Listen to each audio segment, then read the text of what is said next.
Inna lillahi wa inna ilayhi raji'un.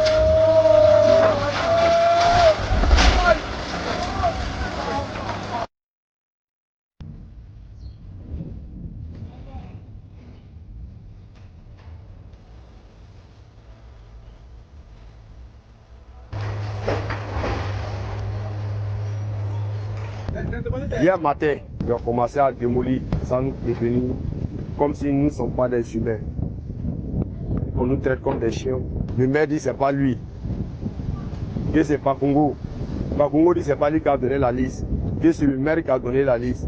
À la fin, entre Bakongo et puis le maire, là, qui dit la vérité? Ils ont fini de nous utiliser, de nous démolir, nous chassent comme des chiens. Le maire va venir nous donner 1 kilo de riz ici, avec un bidon d'huile. Nous ne sommes pas des orphelins quand même. Vous pouvez nous qualifier quelque part, mais ne pas faire tout ça. Moi, il n'y a pas la mode de sortir ça. On m'a appelé au téléphone pour dire qu'ils ont été cassés nos quartiers. Les gens ont dit que non, qu'ils ne vont pas casser, ils ne vont pas casser. C'est à cause qu'ils ont là-bas ramassé nos barrages. Ils sont venus aussi là. Ils n'ont pas attendu, ils ont ramassé nos barrages. Donc à ce matin, là, ils sont dans mes habits. Ça nous fait mal, non, on va faire comment? Nous sommes dans le quartier. C'est pas maintenant. Il y a longtemps. On nous parle de zone non-vie. Où on dit encore que la zone, que quand il pleut, il y a des inondations. Depuis on est ici, on n'a jamais entendu qu'il y a inondation dans ce quartier. On nous a même pas avec, on n'était pas au courant. Voici ma maison où le petit là est, c'est ici ma maison. Pour filmer où il a dormi là, c'est ici il a dormi hier. Il n'y a pas de maison, il n'y a rien. Ma maman a envoyé, ils sont venus trouver, ils ont cassé. Voici elle vient, on lui dit quoi? Voyez nos barrages qui est derrière. À Patam là, il n'y a rien. Le gouvernement est censé protéger la population. Si ces populations sont la cible d'un gouvernement, à qui on va se fier? Il y a des femmes, des personnes malades, des enfants. Vous les mettez à la rue, vous voulez qu'ils partent où? Sans indemnisation.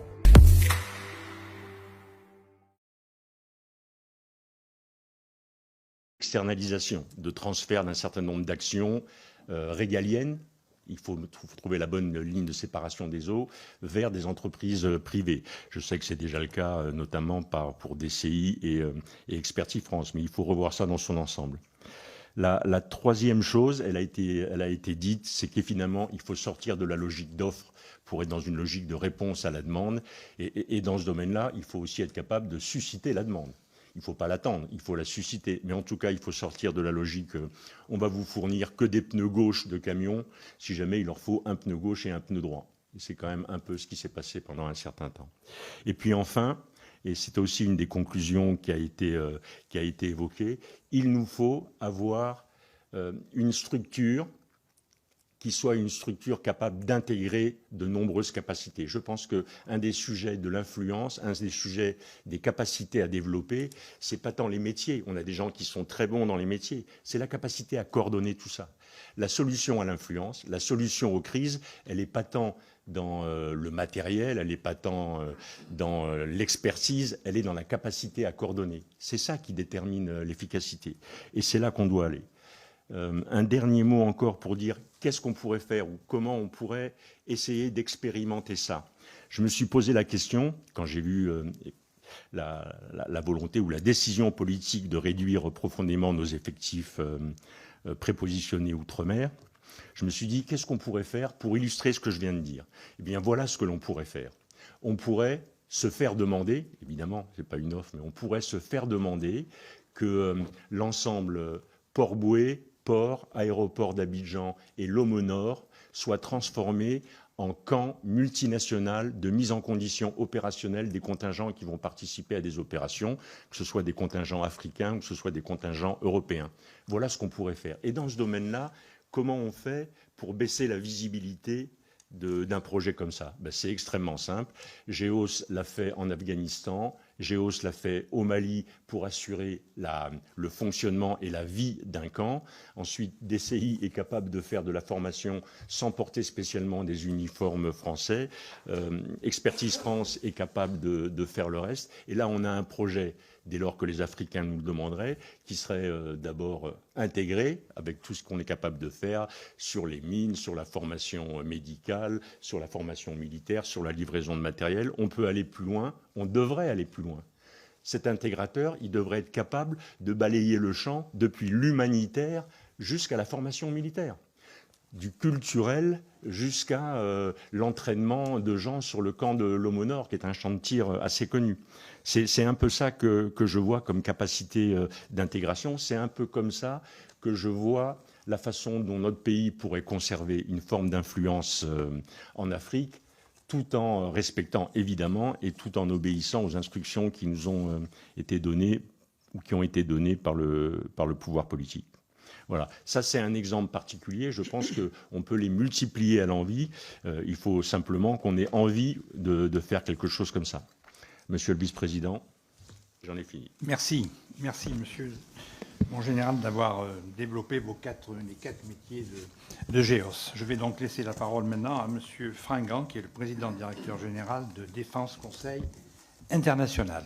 Monsieur le Président, Mesdames, Messieurs les parlementaires, chers amis, merci de me donner l'occasion de m'exprimer. DCI, Défense Conseil International, en statut très particulier. Nous opérons plutôt dans l'ombre. En tous les cas, c'est un honneur d'être devant vous aujourd'hui. Nous sommes en outil de coopération et de rayonnement de la France depuis plus de 50 ans, mais comme vous allez pouvoir le constater, malgré ces 50 ans d'existence, nous sommes en outil neuf en termes d'influence française en Afrique. Pour éclairer mon propos, si vous me permettez, j'articulerai celui-ci en 3 temps. Dans un premier temps, très rapidement, je rappellerai en quoi, et je vous exposerai en quoi DCI est un outil d'influence très particulier au bénéfice ou à la disposition du ministère des Armées, avant d'évoquer devant vous la stratégie que DCI a retenue ces dernières années pour se positionner comme outil d'influence en Afrique. Et enfin, je terminerai en évoquant les résultats. Bonjour Monsieur le Ministre, André Assimian, journaliste à Live TV. Relativement à la gestion des déchets dans la ville d'Abidjan dont vous venez de faire cas tout à l'heure, certains maires souhaitent que la gestion des déchets leur revienne. Est-ce que le gouvernement est favorable à cet appel pour une meilleure propriété dans nos villes?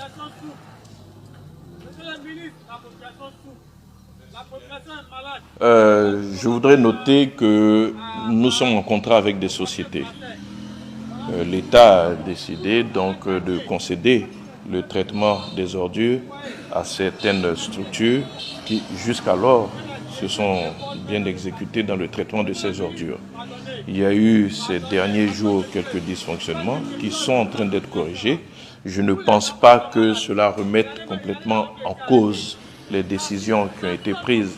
Il faudrait vous souvenir que le traitement des ordures était géré par les communes et on a vu ce que cela a provoqué. Mais depuis maintenant bientôt une quinzaine d'années, tout cela est derrière nous. C'est bien la preuve que nous avons trouvé la solution qu'il fallait pour régler ces questions. Il n'y a pas de raison à ce stade de remettre en cause le système qui est en place et qui fonctionne assez bien. Il y a une volonté du district donc de mettre de l'ordre dans nos villes et c'est ce que le district est en train de faire. Ces personnes occupent le domaine public et les textes sont clairs.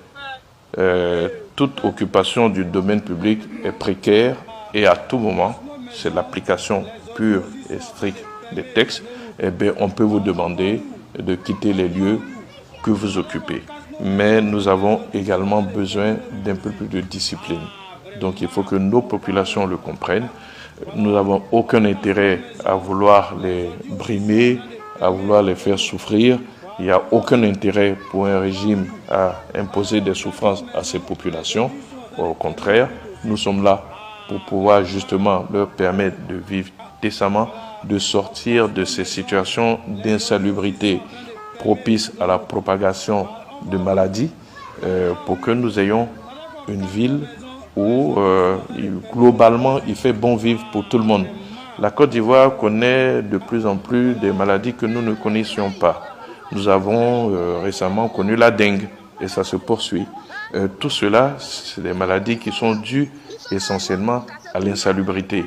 Il y a une véritable volonté de rétablir de l'ordre urbain pour pouvoir avoir une ville qui soit beaucoup plus salubre, où nous allons en finir avec l'insalubrité dans laquelle nous vivons et qui, hélas, propage certaines maladies qui finalement créent la même désolation, c'est-à-dire donc des souffrances des populations et puis parfois, hélas, des morts aussi de populations.